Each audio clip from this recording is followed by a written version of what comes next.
On today's show, Houston Rockets Summer League roster is set. Kira Lewis Jr., the newest name added to the bunch. Plus, we'll get into our mailbag questions and topics, Summer League goals, predictions, and expectations. Is it possible to keep all of the Rockets' young core on this team?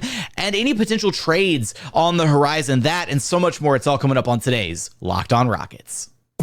This is Mission Control, Houston. Ignition sequence start. 6, 5, 4, 3, 2, 1.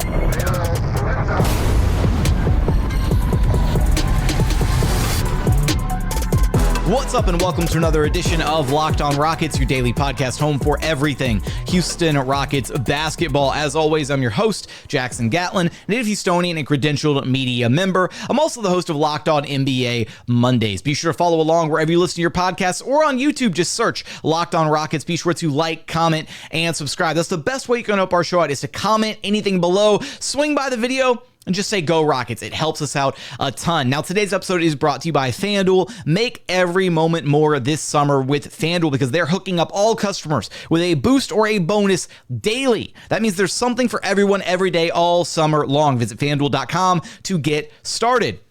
And as always, thank you so much for making Locked On Rockets part of your day every single day, whether it's on your way to work, on your lunch break, in the gym, sheltering in place from Hurricane Beryl, whatever it may be. Thank you for being an everydayer. And on a serious note, though, to all my Houstonians, anybody else who is in the path of Hurricane Beryl, I hope you're doing well. I hope you are safe and sound, and that the hurricane didn't cause you too much damage or disrupt your lives too much. I lost power for a couple days.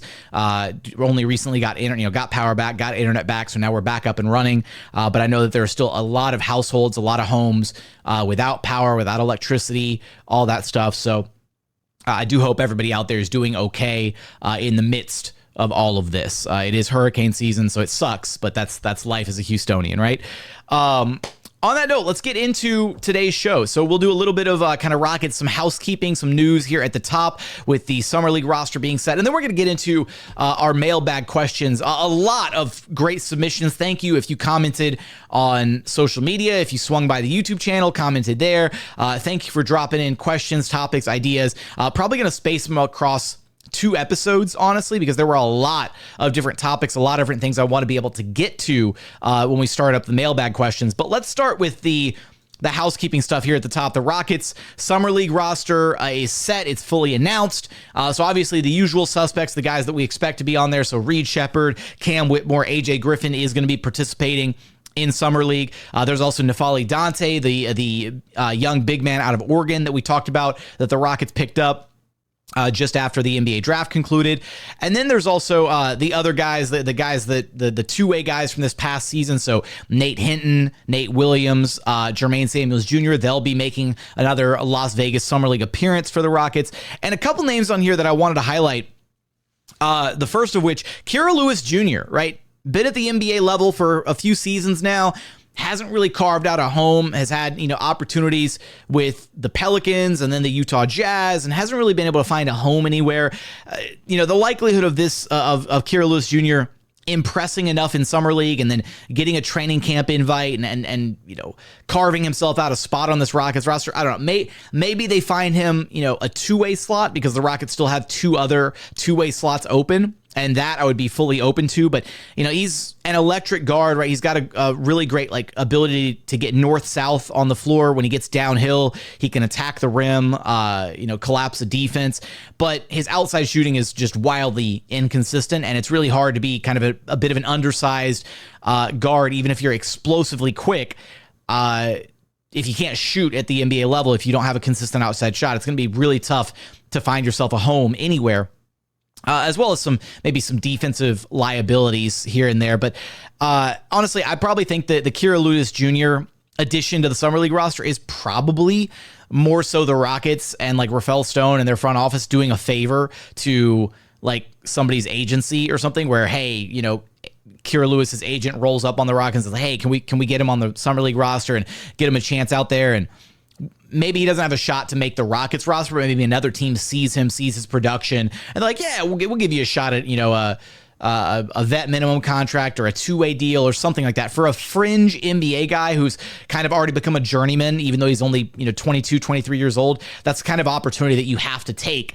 Is you have to go to Summer League. You have to prove, hey, I still belong on a roster, or there needs to be a team out there that's going to take a chance on me. So the likelihood of the Rockets being that team to take a chance on him, slim to none. But this is also one of those things, right, where you build up connections and, you scratch my back, I'll scratch yours. And if the Rockets are doing this as a favor to Kira Lewis or to his agency or whatever, then, they come back down the line and they're able to, help him out elsewhere down the line. I don't know, spreading, positive words or saying good things about the organization, that kind of stuff. So we'll see how that ultimately plays out. The other name that's interesting on this Rockets Summer League roster is none other than Fabian White Jr., UH product, UH alum, former Cougar. He was a guy that I got the chance to cover and talk about when I was originally covering the UH Cougars a few years ago. So that's a kind of cool to see a familiar face, familiar name pop up there. Fabian White was always a really cool guy with the Cougars, so glad that he's getting a chance on the Rockets Summer League roster. And I'll tell you what, right now, if you guys like the way that Tari Eason rebounds the basketball in, when we're watching NBA games, just get ready to watch Fabian White Jr. go after some of the offensive rebounds in Summer League. It's going to be a ton of fun to watch. On that note, though, let's go ahead and dive into some of our mailbag questions here right out of the gate. Going to do my best to get through all of them across this episode and our very next one. And then some of these questions, though, I do think are going to need to warrant more of a dedicated episode rather than, trying to cram it into, a 1 or 2 minute reply here in a mailbag episode. So like the very first question out of the gate from my guy, Jeff W., talking about Rockets cap space situation, and if they use the cap space next year to bring in a star, how would that impact the ability to sign Jabari, Tari, and other guys long term? Jeff, great question. We're gonna have to visit that on a future episode. We'll probably sit down and do like a kind of a cap logistics episode down the line. So I will highlight probably some of these questions, but if I'm not able to get to it in the mailbag episode, I want to just highlight it and say, hey, we're going to get to it a little bit down the line. So thanks for the question, Jeff. We're going to tackle that in a more long format down the line. But let's go with this one. Summer League stat predictions for Reed Sheppard, AJ Griffin, and Cam Whitmore from my guy Tiziano. Look, I don't want to set like unrealistic expectations for any of these three guys. I do think that rather than specifically like looking at stats for Cam Whitmore, I want Cam Whitmore to look like the best player on the floor when he's out there, right? This was kind of the same thing that we saw last summer for Jabari and Tari, right? They finished their rookie year. They come in as kind of, sophomores, and they just looked like the most dominant players for the couple games of Summer League that they did play on the floor. I want to see Cam Whitmore go out there, and he should be, beyond the shadow of a doubt, the best player on the floor for either team in whatever games he's playing during Las Vegas Summer League. Now, the extension of that is, right, I want to see him score the ball efficiently. The main thing that I'm looking for Cam Whitmore, I want to see his playmaking, right? I want to see him continue to build on the playmaking that we saw glimpses of throughout the season and really saw him kind of flesh out over the final 2 or 3 games of the regular season.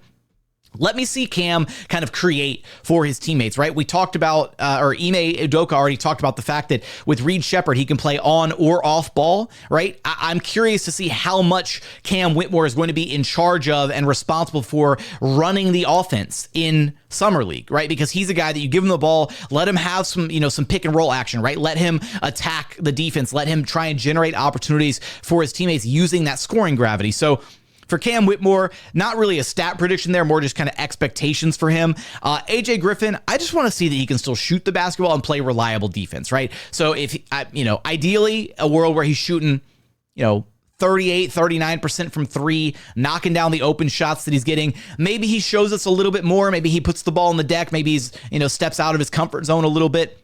But I basically just want to see that the Rockets took a shot on a guy and he can at least be that reliable 3-and-D presence, right? That's what I'm hoping to see out of AJ Griffin.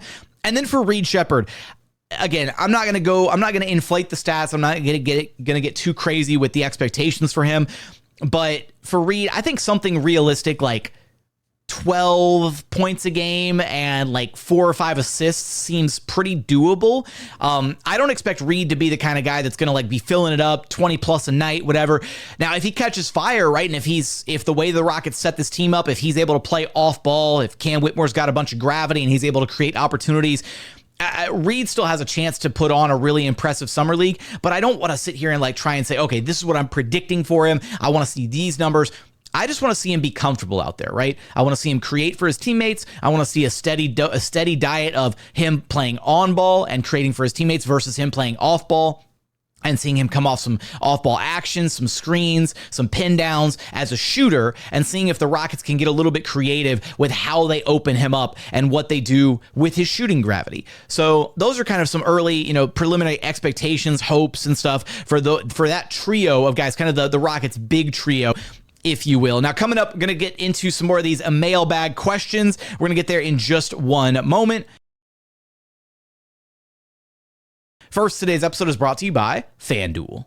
Look, I love sports. I love them so much. I never really want them to stop, right? But as the playoffs are winding down, you get fewer and fewer games, and maybe the sports just aren't sportsing the way you want them to. FanDuel lets you keep the sports action going all summer long, whenever you want. All you have to do is open the app and dream up big bets anytime you're in the mood. And this summer, FanDuel is hooking up all customers with a boost or a bonus daily. That's right. There's something for everyone every day all summer long. So head on over to FanDuel.com and start making the most out of your summer. FanDuel, official sports betting partner of the NBA.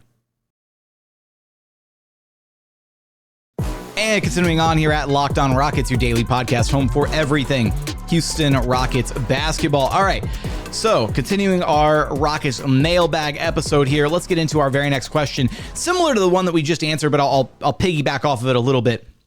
What are your summer league? I think we forgot a word here, but we'll go with summer league expectations for not only Reed Sheppard, but also the guys from the Vipers and N'Faly Dante. This is from AK Infinity. Kind of a little bit of what we already talked about. Didn't talk about Dante at all. For Dante, right? I mean, he's being brought in to be a lob. Oh my God, I don't even have the lob threat on the soundboard. That's a travesty. Why is it not on the soundboard? Oh no, there it is. Lob threat. Okay, there we go. Dante's being brought in to be a lob threat, right? He's going to be a defensive presence.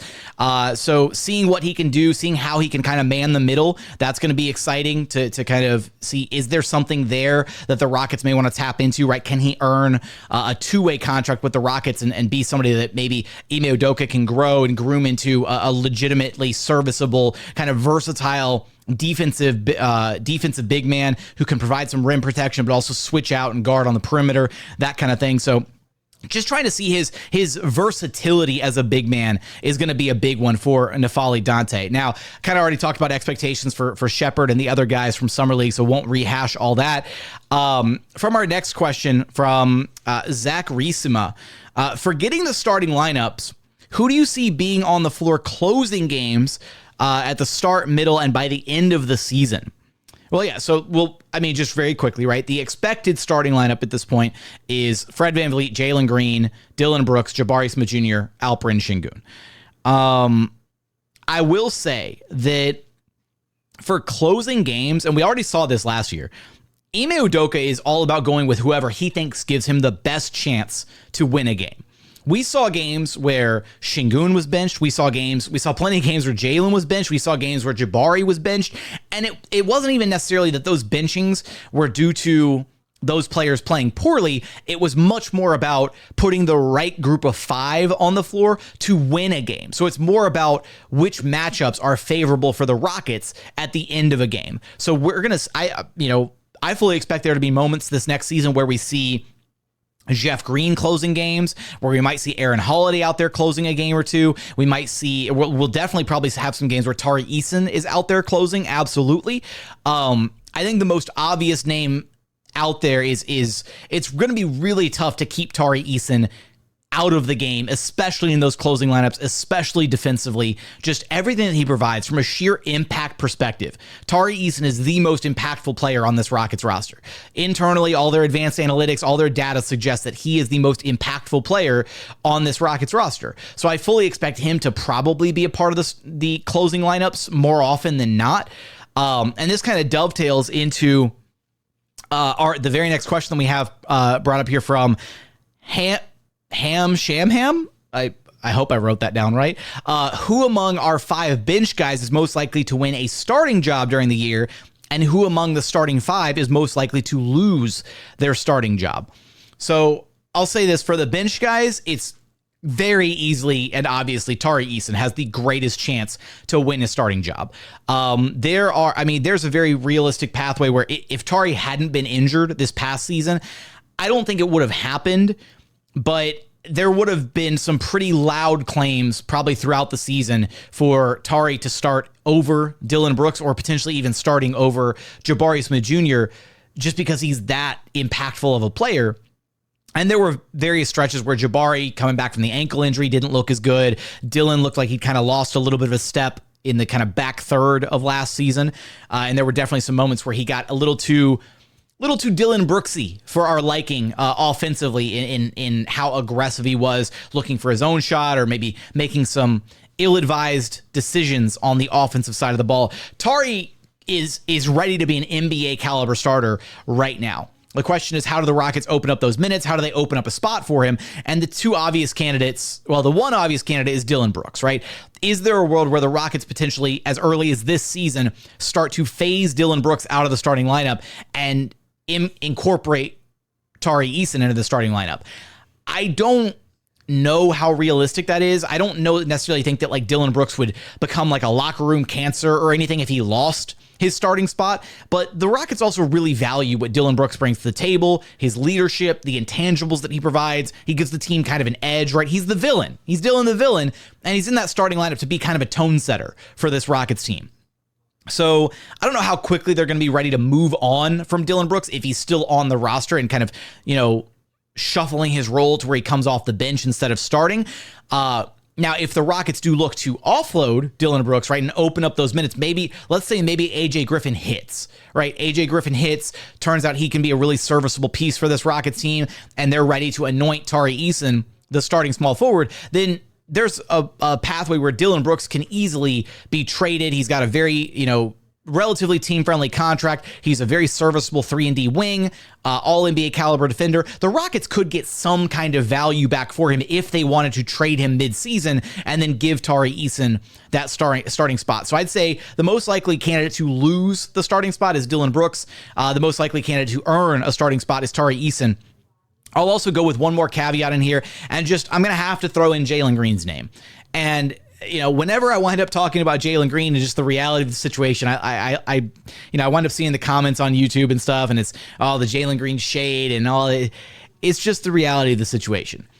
Jalen's going to have to come out and really impress at the start of this season, right? He can't at this point, for his own career's sake, right? For his sake, as his for his future as a Houston Rocket, he cannot come out and have a slow start to his season like he did last year. His future contract extension depends on it. His future with the team depends on it. He has to come out and hit the ground running.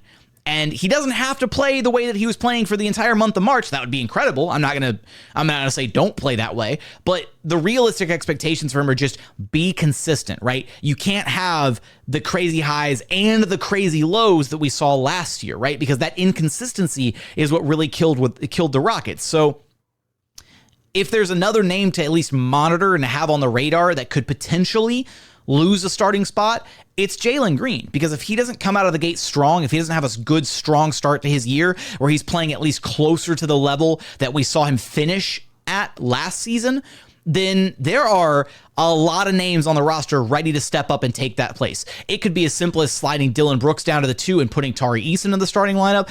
It could be as simple as going with Cam Whitmore over Jalen Green. Hell, Reed Sheppard could be ready to take that spot, right out of the gate. So there's a lot of pressure on Jalen to be the best version of himself. I hope it works. I hope he hits the ground running and starts the year on a strong note. That way the Rockets don't even have to entertain conversations about potentially shuffling the starting lineup or trading him at the deadline. I'd love for him to just come out and play like an all-star, and then we'd feel really, really good about that pairing, about Alperen, Sengun, and Jalen Green for the future moving forward. So those are those thoughts there. Coming up, we've got our final segment and final mailbag questions for here in part 1 that we're going to get to, and we're going to get there in just one moment. First, today's episode is brought to you by BetterHelp.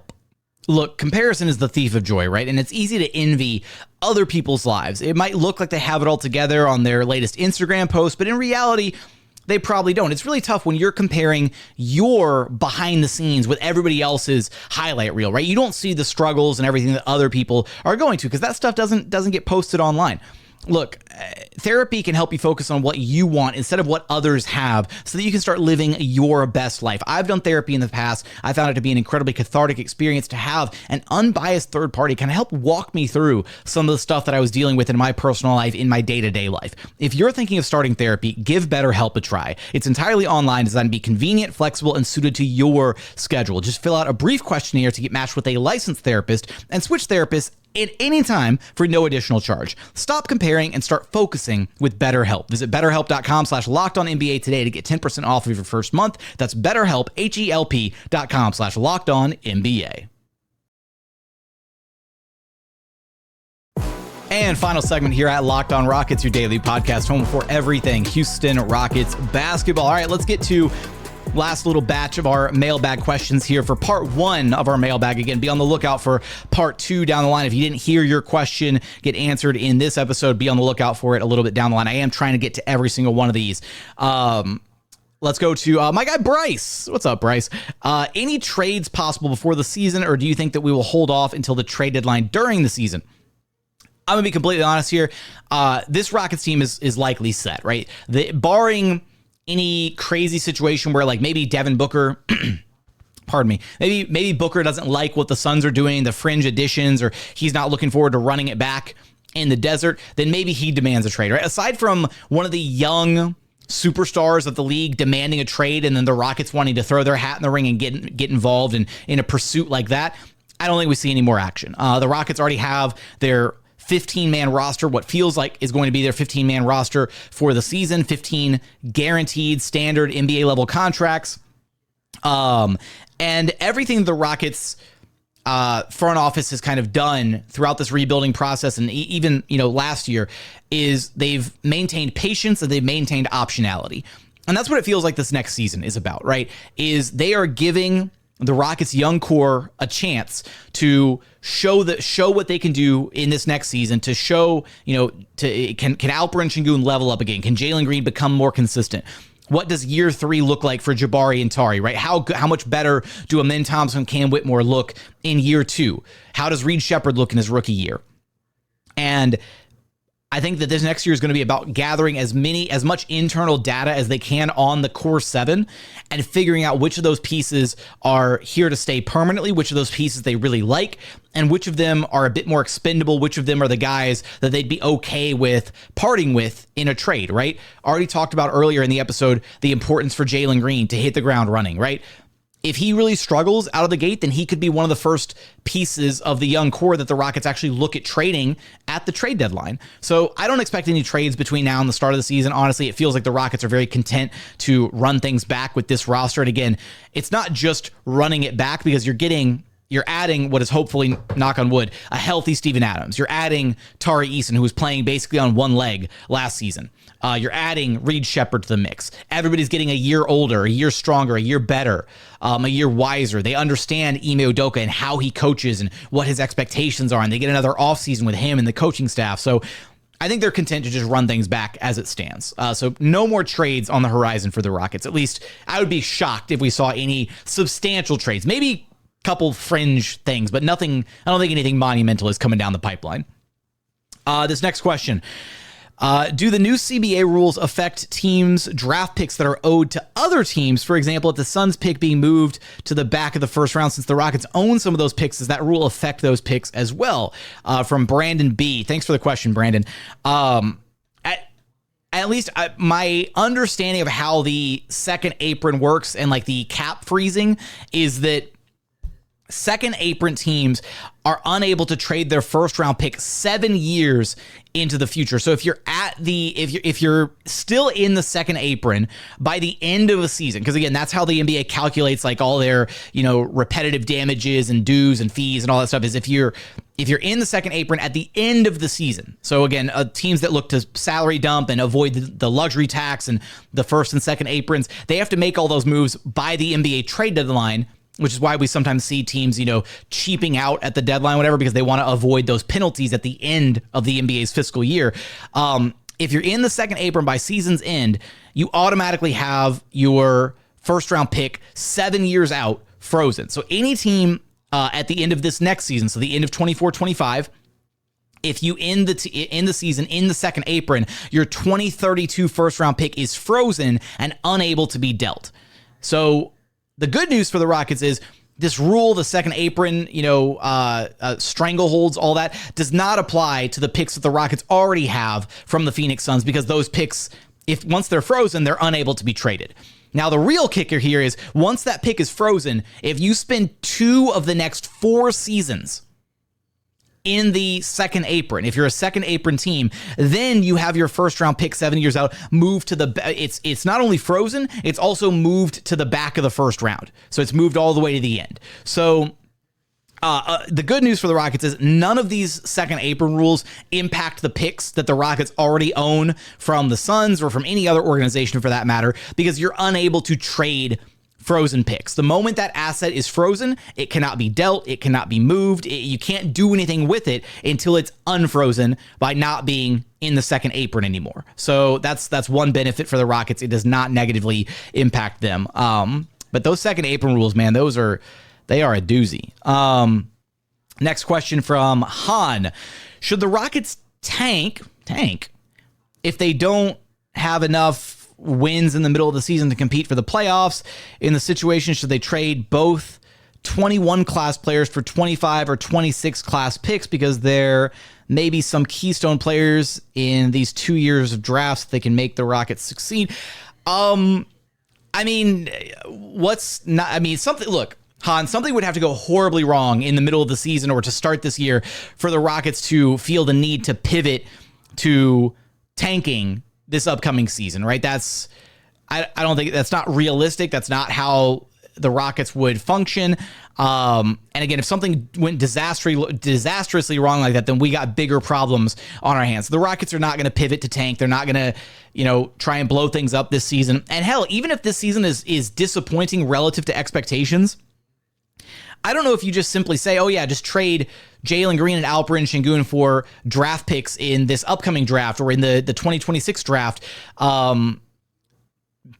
Because like once you have a player that is of the caliber that Alperen Sengun is, or a player that has shown the potential that Jalen Green has, again, hopefully, some more consistency for Jalen Green this next season. It's really tough to deal those players once you kind of have a known commodity versus the unknown of a future pick, because you draft rookies because they think you believe they have a chance to succeed at the NBA level. If you've seen a player have a lot of success at the NBA level, which again, Jalen Green's had some incredible highs, Alperen Sengun had a massive year 3. You're not going to give up on that, even if you had a relatively disappointing season. But no, the Rockets are not going to. They're not going to tank. I don't even. What is next year? Do they even own next year? Still one of the picks that is being conveyed to the Thunder too. I believe it's top 10 protected. It's the Rockets' first round pick next season. If I'm not mistaken, if I'm not getting my years mixed up on the Thunder deal, I'm not going to reference that right away. But Rockets may or may not even have their control of their own first round draft pick next year, so that kind of deads that conversation pretty quickly. One more here. We'll do one or two more here. Let me see. Do you think Reed will get real playtime game 1 of the regular season? From Joseph F. Yeah, absolutely. We talked about this recently, but Reed Sheppard's skill set, and because of how polished he is as a player, I think there's a very realistic scenario that come game 1 of 82 of the NBA season, tipping off, whether it's on the road or at home at Toyota Center, that Reed Sheppard gets rotation minutes right out of the gate. The Rockets are incredibly high on what he brings to the table. They really like his skill set. And think about last year. Think about how difficult it was to watch the Rockets in the minutes where Fred VanVleet wasn't on the floor. All they need out of Reed Sheppard is to be kind of a poor man's Fred VanVleet for 10 to 12 minutes a night. That's it. That's all he has to do. If he can do that right out of the gate, he is guaranteed getting backup minutes for anywhere from, again, 10 to 12 to 15 minutes a night right out of the gate, because then there's not going to be that massive drop-off from what Fred VanVleet provides the Rockets to what Reed Sheppard can provide them, okay?